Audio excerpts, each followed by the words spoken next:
Sometimes my education students ask me, well, how won't a child get confused if we treat them differently in the classroom and give them a lot of freedom if they come from a strict family?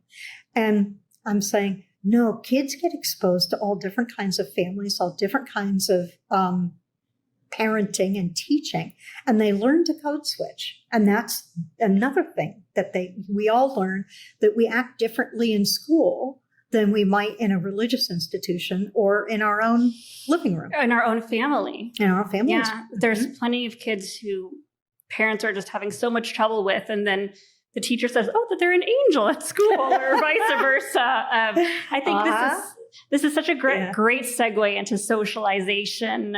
As you know, I work a lot with homeschooling families, and especially a particular subset of homeschooling families that I call modular learners, who tend to be in very inclusive, diverse groups who have a mixture of play dates and group meetups and outdoor and in-person classes. And I found this type of socializing to be very healthy, and compared to when I see 30 kids the same age sitting at a desk all day. And one thing I did kind of want to dig into is this emergence, I guess, of what we would call a peer culture, and where it feels kind of like the idea is, if I just send my kid into this big group, they're going to learn how to socialize, but there isn't a lot of adult supervision in terms of what's going on with the socializing. And so one of the things we're seeing in schools is a lot of bullying and cliques.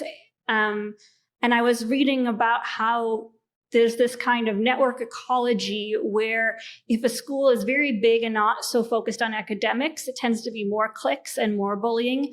But a smaller environment that's more focused on education and learning, such as a homeschooling group, there tends to be less of that.